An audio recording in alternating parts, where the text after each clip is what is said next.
En esta oportunidad vamos a hablar de lo que es la sistematización, cuáles son sus objetivos, cuál es el desarrollo de una sistematización, cuál es el proceso que se lleva a cabo durante la sistematización y qué papel juega la evaluación dentro de la sistematización. En primer lugar, la sistematización es una construcción y producción de saberes que hace el investigador en contexto.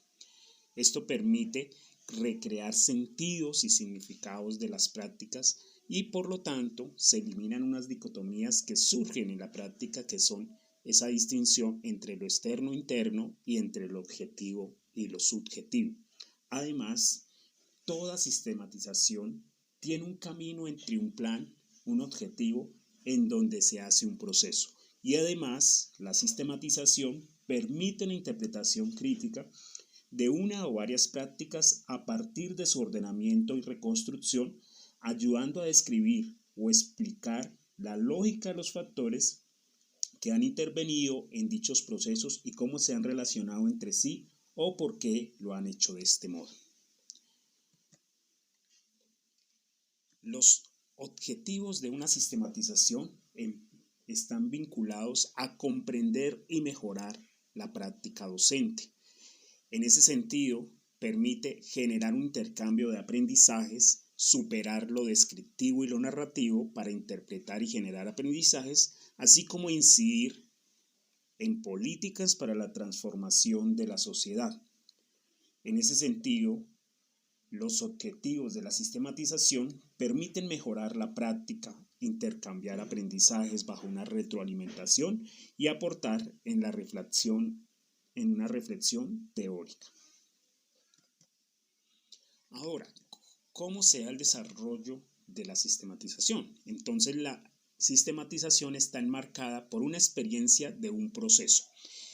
En esa experiencia se busca contestar preguntas: ¿cómo pasaron las vivencias? ¿Por qué pasaron las experiencias? ¿Cuáles resultados se obtuvieron? Y esto nos lleva a permitir construir aprendizajes de lo sucedido.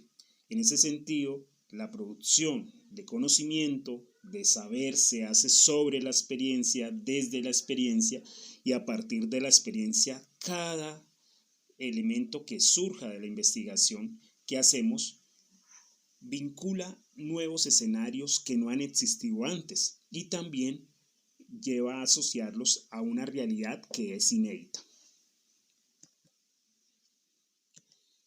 Para hablar del proceso que se da dentro de la sistematización, entonces allí el proceso de aprendizaje está enfrentado a condiciones de un contexto, en el cual el contexto es bien importante y ese contexto se va recreando durante el proceso de la sistematización. No es un contexto demarcado, delimitado, en el cual se fijan ciertas condiciones, sino que se va construyendo a partir de la investigación. En ese sentido, nos conlleva a que el sujeto desarrolle acciones y tenga unas reacciones, a que también dependa la investigación de las sensaciones, de las emociones, y también permite generar interpretaciones dentro de la práctica para así poder identificar relaciones de poder, propiciar transformaciones en las comunidades y recrear esas realidades.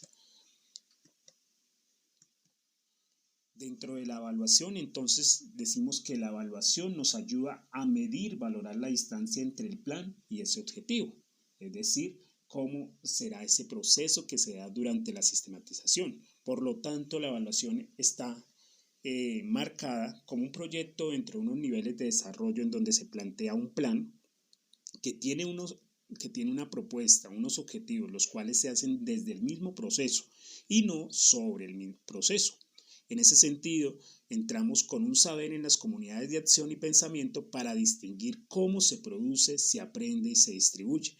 Eso da lugar a escenarios de empoderamiento donde la subjetividad nos hace a nosotros investigadores sujetos a la apreciación y a no vincular la neutralidad. Por lo tanto, no se deforma esa realidad y esa interpretación que se hace bajo la sistematización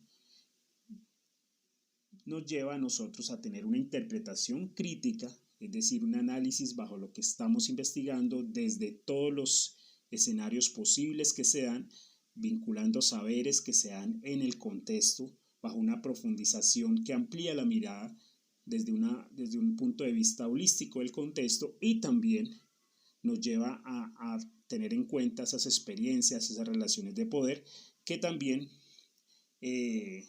vinculan los modos y los marcos sobre los cuales se hace la sistematización y la evaluación. Muchas gracias.